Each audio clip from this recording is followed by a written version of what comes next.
Hi everyone, I hope that you're doing well. I just wanted to come on here to share a phone call that I had with my medonc, my medical oncologist. I haven't seen her in over a month simply because she was on vacation for a bit, and then where I was in my rotation, I wasn't going to see her for another week or two, but she had to call me because I had left some paperwork at her office to fill out for my workplace to get like some updated information in regards to what's going on with my diagnosis and I guess the treatment plan that she's moving forward with. And so I knew that I wasn't going to be seeing her, so I sent my mother to deliver an envelope for me where I had a like a two-page letter to her asking her like a couple different questions that I had concerned about or was trying to get completed, plus the paperwork that I needed for my workplace in order to remain on sick benefits at this current time. And yeah, so I did that and I gave her like a couple of pens and said, just thank you. And this is like the first time I've ever done that. I don't know why I never thought of it before, but I really wanted to give her something and let her know that, I appreciate everything that she's doing for me and everything that she's done to this point. With her assistance, of course, I'm healing, I'm getting better, and I thank God first and foremost. But I also want to thank the medical practitioners that are working alongside with me, based on their knowledge in helping me get to where I need to be in order to sustain life and live as healthily as I possibly can. So, so she basically called me because she was filling out the form and she was informing me that she wouldn't be seeing me for a little bit because she had a family emergency and she is leaving the country. So I said, okay, fine, no problem. And I was like, I'll pray for you, blah, blah, blah, blah. But, as she was filling out the paperwork and asking me certain questions, she was basically kind of letting me know that no matter what, for some point in my life, for the rest of my life, I'll be on some form of treatment. She's like, you'll be on either chemotherapy or hormone therapy or whatever. And as she was saying that, I was just like, kind of getting upset in my spirit because I was just like, listen, you don't know the God that I serve. You don't know who Jehovah Jireh is. You don't know my Jehovah Nisi. You don't know my God. And I heard what she had to say because she's coming from information, from knowledge, from her background, from the studies that she's done and all the people that confirm that when you have stage 4 metastatic cancer, you do live with cancer for the rest of your life. And I was just like, you know what, I don't accept that. And I listened to what she had to say. Of course, I'm not gonna be like, oh, I reject that, blah blah blah blah. I heard what she had to say and I felt angered because I don't believe that I will be living with cancer for the rest of my life. However long or short that is, it does not matter.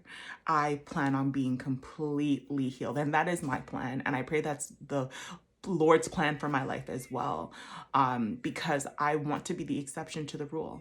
I want to be the difference or the impact that shifts the people that I'm working with in this season, in the medical health field, perspective on who God is and what he can do when you have faith, when you believe, when you trust him, no matter what the outcome looks like, no matter what happens.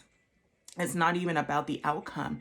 It is about glorifying God in these spaces where he is limited and does not necessarily have access to the people that are in those spaces or positions of power and authority over you and directing the course of your treatment. So I want to be the exception. I want to be that miracle. I want to be like the 3 Hebrew boys that were just like, I'm going into this fire. I'm not going to serve you. I'm not going to serve you. I'm going to go into the fire. And even if he does not deliver me, my God is still faithful. Even if I do have to live with some form of treatment for the rest of my life, my God is still worthy of being praised. So, I just wanted to jump on here and say, share this because I think that it's important that I refuse to glorify man. I will not accept what man has to say, because they don't have the final say over my life.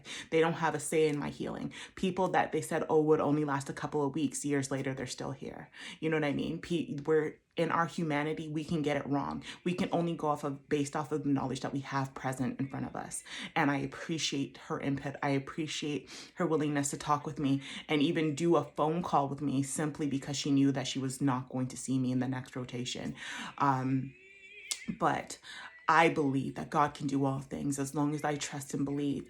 And even if the healing doesn't look the way that I want it to look, where they say I'm completely cancer free, there's no more tumors, there's no more nothing, they can't see a trace form or nothing, that my God is still faithful, because he is sustaining me, keeping me and holding me up, even when in the moments that I feel downtrodden and overwhelmed and heavy laden. And I just thank God for that, because without you praying for me, without the faith that he has given me through the experiences, the trials and tribulations that I've already endured and overcome, I wouldn't be the person that I am today to declare that God is still faithful, that God is still good, that God is still kind.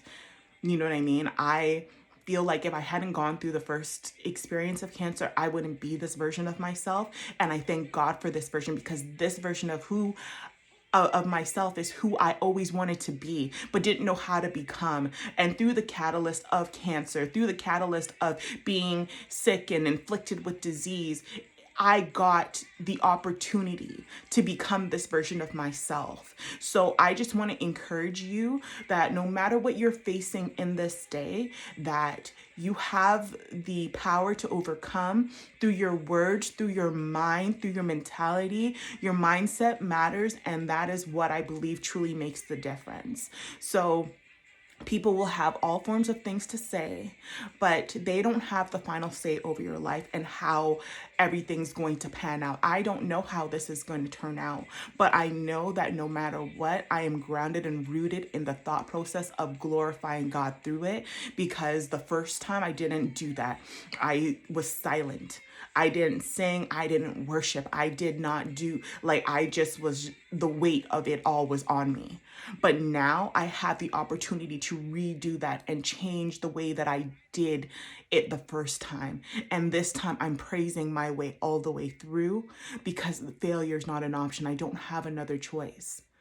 You know what I mean? I've decided, I've already made up my mind to serve God with everything that I am, regardless of what I see, feel, and experience. It's not about a feeling. It's about him and glorifying him through the pain, through the trial, through every single thing that I may face, because he's worthy of it. He's worthy of it. So I just truly wanted to encourage you today and say that God is good, and he is the great I am. So, that